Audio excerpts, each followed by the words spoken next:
Businessman fails at million-dollar deal. But Housekeeper turns it around. Before we dive into the story, please hit the subscribe button. Also, drop a comment and let us know which city you're watching from. We love hearing where our community is tuning in from. Sit back, relax, and enjoy the story. Marcus Thompson's hands shook as he shuffled through the financial documents spread across the mahogany conference table. 18 years of building his import business from nothing, and now it could all disappear in a single afternoon because he couldn't make these Korean investors understand the numbers before them. "Mr. Thompson," said Mr. Kim Sung-ho, the lead investor, his voice measured and professional as he adjusted his wire-rimmed glasses. "We are finding several inconsistencies in your financial projections." Marcus felt his throat tighten.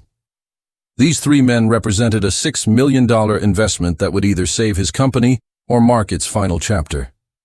He wiped the perspiration from his brow with the back of his hand, watching as Mr. Kim exchanged meaningful glances with his colleagues. "Gentlemen, please allow me to clarify," Marcus stammered, his voice cracking under pressure. "These figures here represent our third quarter growth, which shows..." But Mr. Kim was already gathering the documents, his movements deliberate and final. Marcus knew that gesture all too well from countless failed negotiations. They were preparing to leave. 18 years of 16-hour days, missed family dinners, and a divorce that still haunted him, all crumbling before his eyes. The conference room door opened with barely a whisper. Elena Martinez entered, carrying a silver tray with steaming cups of coffee, her crisp navy uniform with white collar pristine as always. For 16 years she had worked in his home, moving through his life like a shadow, always present, always efficient, but somehow invisible to him beyond the daily routines. "Excuse me, Mr. Marcus," Elena said softly, her voice barely above a whisper. "I brought refreshments for your guests." Marcus waved dismissively without even turning to look at her, his attention fixed on the Korean businessmen who were now standing to leave. "Just set it down and go, Elena. We're in the middle of something important here." But Elena didn't move. She remained by the table, her dark eyes scanning the scattered financial reports with an intensity Marcus had never noticed before. Her gaze moved across the charts and numbers with the focus of someone who understood exactly what she was seeing. "Mr. Kim?" Elena suddenly spoke, her voice cutting through the tense silence. "제 의견은 잘못 둔 환율옷을 사용하고 있습니다." The room fell completely silent. Marcus froze, his blood running cold as he processed what had just happened. Elena, his housekeeper, had spoken in fluent Korean, and from what he could gather, she was telling Mr. Kim there was an error in the exchange rates. Mr. Kim dropped the papers he was holding and stared at Elena with renewed interest, his eyebrows raised in surprise. "한국말을 하시겠어요?" he asked, clearly impressed. "네, 합니다," Elena replied, bowing her head respectfully. "죄송하지만 샤프틴 페이지에서 환율 계산에 오류가 있는 것 같은데요." Marcus felt the world spinning around him. His housekeeper was not only speaking perfect Korean, but was discussing financial calculations with a precision he had failed to demonstrate. The Korean investors were listening intently, their departure suddenly forgotten. "Elena," Marcus managed to croak, his voice barely audible. What are you doing?" Mr. Kim raised his hand for silence, his eyes fixed on Elena with genuine curiosity. "Please continue, Miss Martinez." "Elena Martinez," she replied, setting the coffee tray on a side table.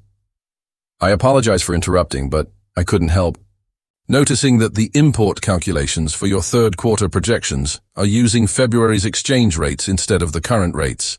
This creates a discrepancy of approximately $180,000 in your projected revenues." Mr. Kim picked up the documents and quickly verified the figures Elena had pointed out. His eyes widened as he realized she was absolutely correct. "Nalawoyo," he murmured in Korean. "You are exactly right." Elena took a deep breath, knowing she had crossed a line from which there would be no return. For 16 years, she had remained invisible, fulfilling her domestic duties while watching Marcus struggle with business matters she understood better than he could ever imagine. There's also another issue, she continued, her confidence growing. Your market analysis for Korean consumer preferences is based on 2021 data, before the significant shifts in buying patterns that occurred during the economic recovery. Korean consumers, especially millennials, have moved towards sustainable and locally sourced products at a rate of about 35% annually. Mr. Kim exchanged glances with his colleagues, all of them clearly impressed by Elena's knowledge. Miss Martinez, he began, may I ask about your background in international business? Elena hesitated, her hands trembling slightly as she gripped the edge of the table. For 16 years she had hidden her story, but now the moment of truth had arrived. I have a master's in international business from Stanford with a specialization in Asian markets, she said, her voice steady in a way Marcus had never heard before. The silence that followed was deafening. Marcus felt as though he were trapped in a surreal dream. He stared at Elena, really looked at her, for the first time in years. And you work as... Mr. Kim glanced at Elena's uniform, clearly confused by the contradiction. A housekeeper, Elena replied, lifting her chin with quiet dignity. For 16 years. Mr. Kim and his colleagues exchanged bewildered looks. Marcus finally found his voice, though it came out as barely more than a whisper. Elena, I don't understand. Why didn't you ever tell me you had this education?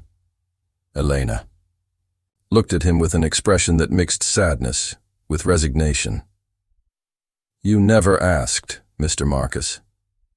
And when I tried to return to corporate work after my studies, I discovered that being a 48-year-old Latina woman with a gap in traditional employment wasn't exactly what companies were seeking. The truth of her words hit Marcus like a physical blow. He began remembering all the times she had attempted to offer suggestions about his business, all the moments he had dismissed her comments as inappropriate meddling from someone he assumed couldn't possibly understand the complexities of international trade. Miss Martinez, Mr. Kim said, rising from his chair with newfound respect.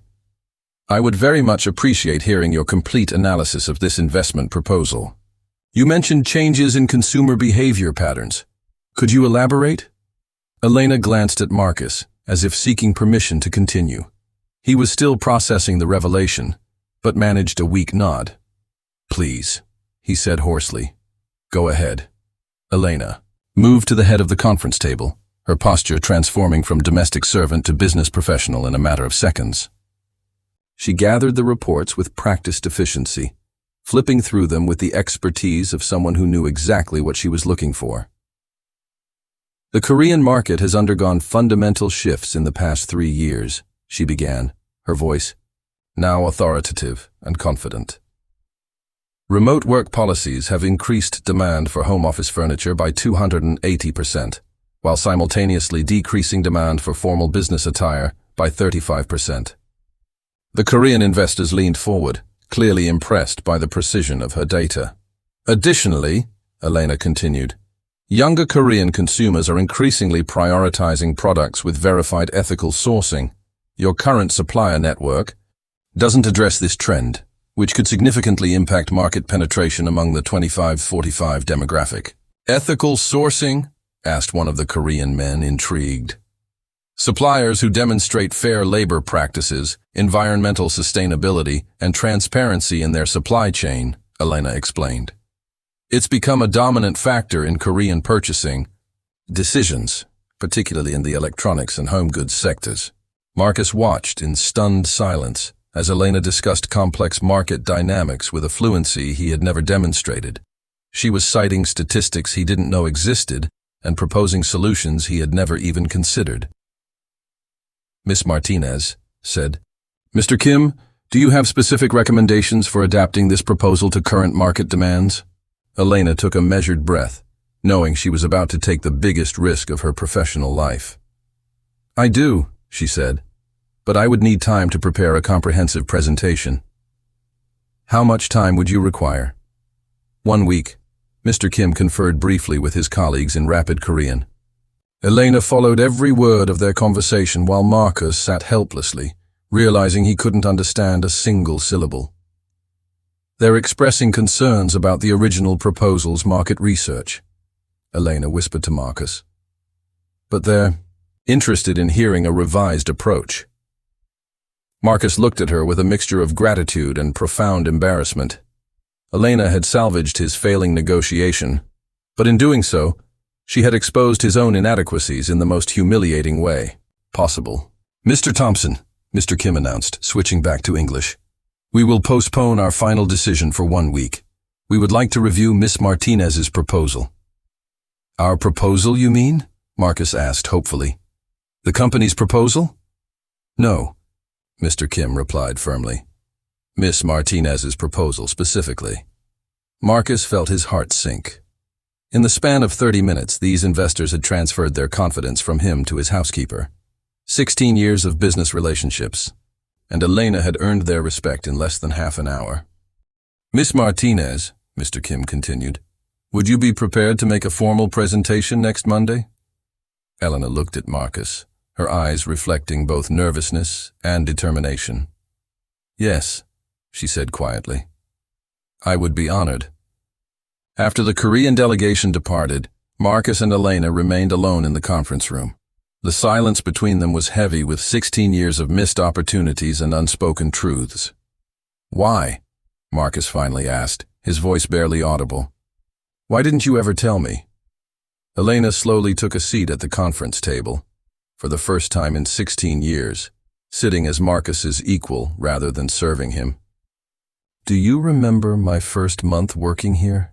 she asked calmly. Marcus tried to recall, but the memory was hazy.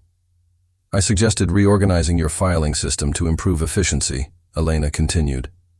"You told me to focus on housekeeping and leave. Business matters to people who actually understood them." The memory came flooding back, and Marcus felt sick with shame.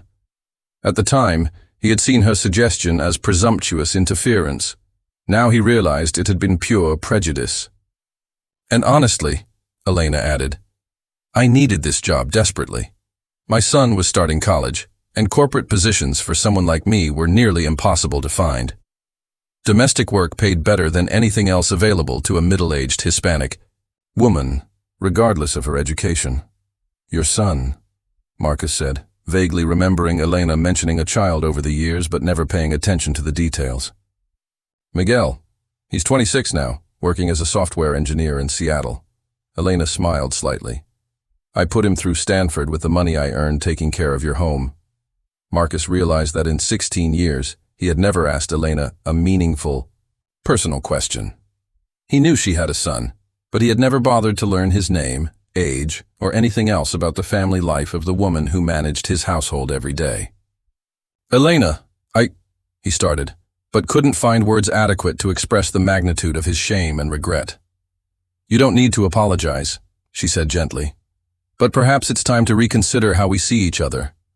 Marcus nodded, still struggling to process everything that had happened. "The presentation," he said. "Do you really think you can pull this off?"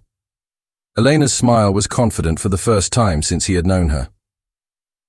"Mr. Marcus, I've spent 16 years observing this company's operations. I know its strengths and vulnerabilities better than any external consultant.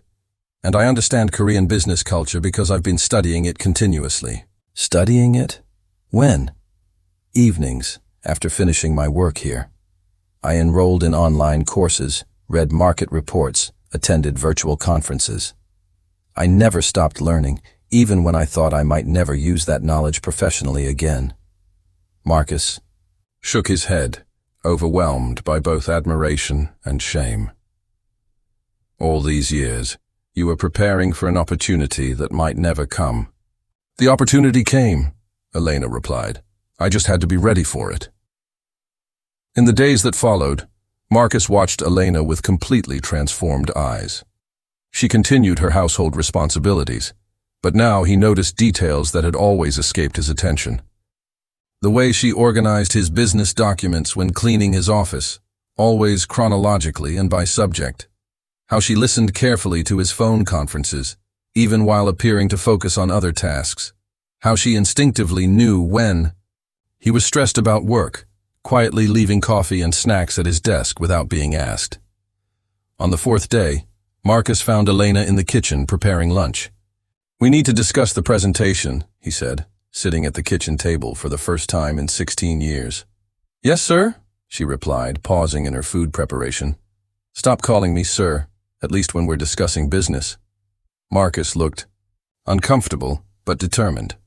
"Call me Marcus." Elena set down her knife and studied him carefully. "Marcus," she said, testing the name without formal titles. "For this presentation, you'll need complete access to company data, research resources, and time to prepare properly. I can't expect you to develop a $6 million proposal in your spare time." Elena leaned against the counter, processing his words. "What exactly are you suggesting? Temporarily suspend your household duties and focus exclusively on the presentation. I'll hire someone to handle domestic tasks while you work on this." "I need my regular salary," Elena said carefully. "You'll continue receiving your full salary, plus a substantial bonus regardless of the presentation's outcome." Marcus hesitated before continuing. "And if the Korean investors approve your proposal and move forward with the investment, I want to offer you a formal position as Vice President of International Development." The silence that followed felt eternal. Elena gripped the counter as if she needed physical support to process what she had just heard. "Vice President," she repeated, softly. "Full executive compensation, equity participation, and decision-making authority over our Asian market expansion." Elena closed her eyes, and Marcus saw tears beginning to stream down her cheeks. "Are you all right?" he asked, alarmed. "I'm sorry," she said, wiping her eyes. "It's just, I never imagined this possibility could exist." Marcus stood up and moved closer, hesitating before gently placing a hand on her shoulder. "Elena, I should have recognized your capabilities years ago. I can't change the past, but I can try to make the future different." She nodded, composing herself and shifting into professional mode. "I'll need complete financial records from the past 5 years, detailed supplier contracts, and current market research data. You'll have everything by tomorrow morning. I'll have Sarah compile it all today." Sarah had been Marcus's assistant for 6 years. Elena wondered how she would react to these sudden changes. "Marcus," Elena said, "are you certain about this? Because once I present this proposal, everything will change permanently." "I understand," he replied, "and that's exactly what needs to happen." That afternoon, Marcus called Sarah into his office to explain the situation. Her reaction was predictably difficult. "Mr. Thompson, with all due respect, are you serious? The housekeeper?" "Sarah, Elena has a master's degree from Stanford and saved yesterday's negotiation with insights none of us possessed." Sarah crossed her arms defensively. "Sir, I've worked here for 6 years. I know this company inside and out. Why wasn't I given this opportunity?" Marcus paused, recognizing the validity of her concerns. "Sarah, you're absolutely right to feel concerned. But Elena demonstrated specific knowledge about Korean markets that proved crucial, and she identified critical errors in our financial analysis that we all missed." "She was only in that meeting to serve coffee," Sarah protested. "It wasn't her place to interfere." "If she hadn't interfered, as you put it, we would have lost a $6 million investment." Sarah took a deep breath, clearly struggling with her emotions. "What do you need me to do?" "Prepare all the documents Elena requested. And Sarah, I need you to treat Elena with the same professional respect you would show any other executive." Sarah nodded stiffly and left the office. Marcus knew he had created a complex situation, but he also knew it was necessary for the company's future. Elena spent the following week immersed in financial data, market analyses, and strategic planning. Marcus had provided her with a dedicated office, and for the first time in 16 years, she found herself back in a corporate environment. The experience was both foreign and familiar. She had forgotten how energizing it felt to dive deep into complex business challenges and develop innovative solutions.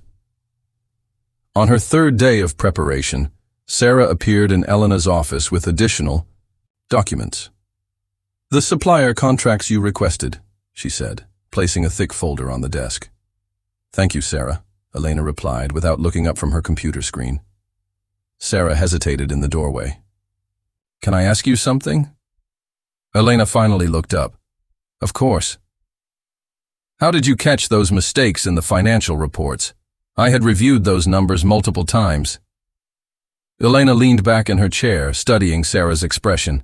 She could see genuine curiosity rather than hostility in the question. The errors weren't in your calculations, Sarah. They were in the underlying assumptions. You used accurate data, but it was based on outdated exchange rates and market conditions.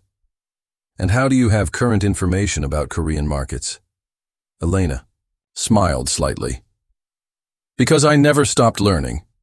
Even while working as a housekeeper during the day, I spent my evenings studying international trade, following market trends, and analyzing economic reports. Sarah sat in the chair across from Elena's desk. Why?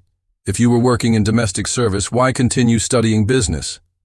Because I never abandoned my dream of returning to my career, Elena replied honestly. And because watching Marcus handle business situations I understood but couldn't help with was incredibly frustrating. So I kept studying, even though I thought I might never get the chance to apply that knowledge. Sarah was quiet for a moment. That must have been difficult. It was, but it also kept me intellectually engaged, and it prepared me for this moment. Elena, can I be honest with you? Please do. I felt threatened when Marcus explained his plans.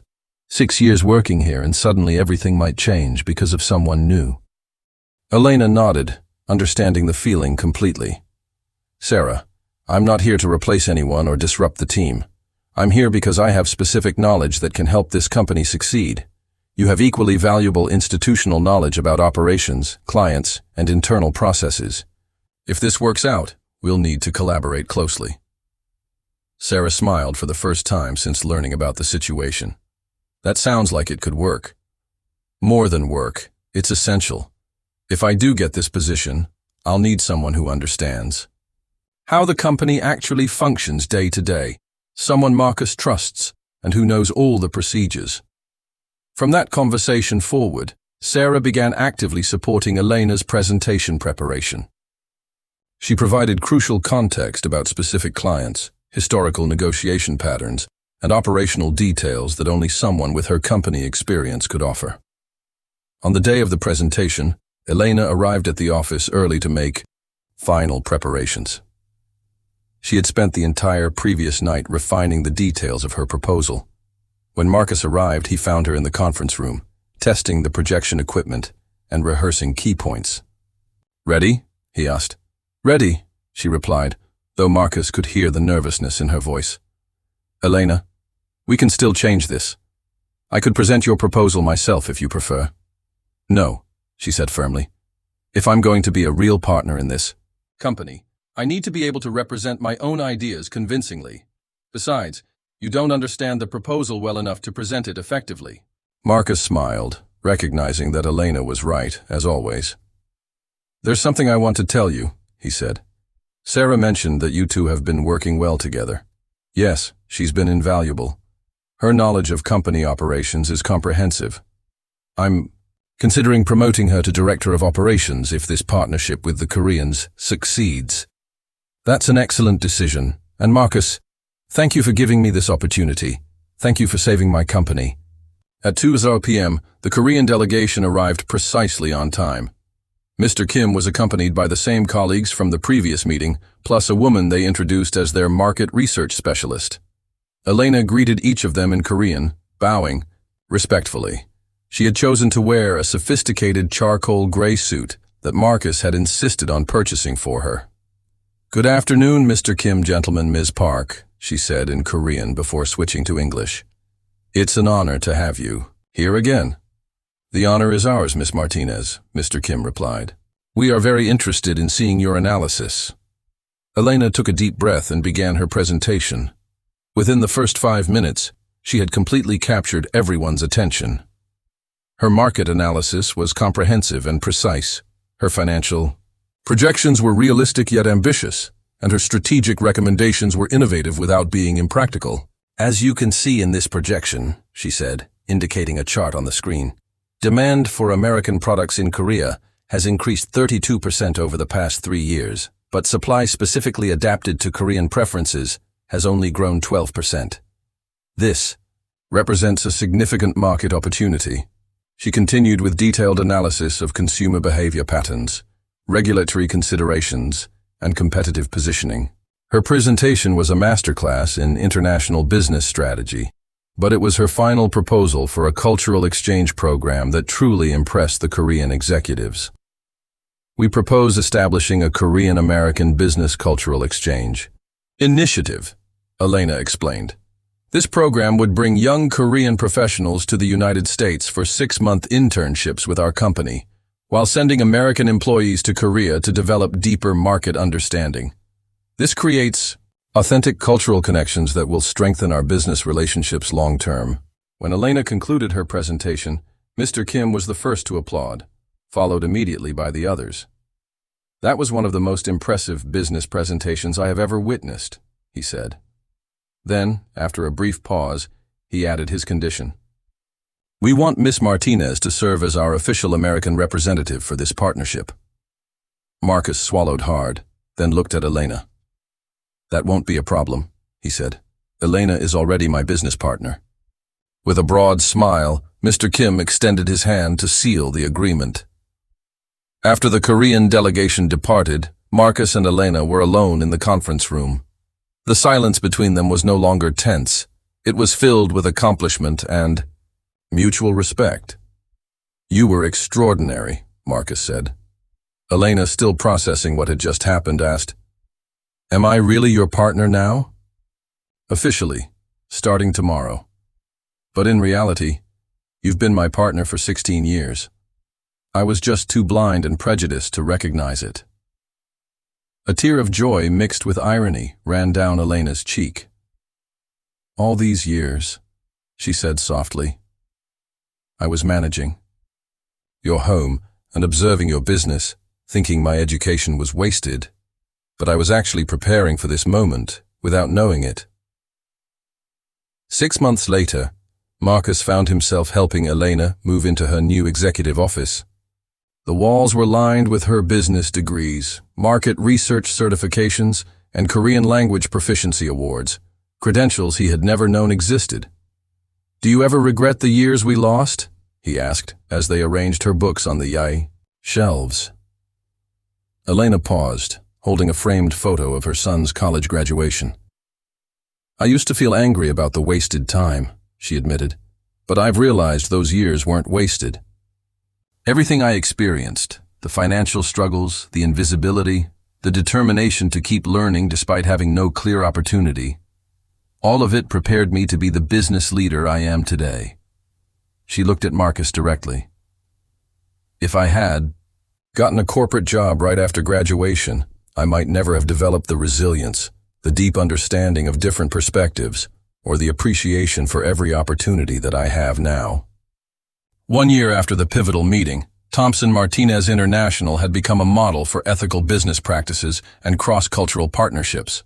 In a conference room filled with potential investors, Elena concluded their quarterly presentation by saying, "We believe that social responsibility and business success don't just coexist, they strengthen each other exponentially."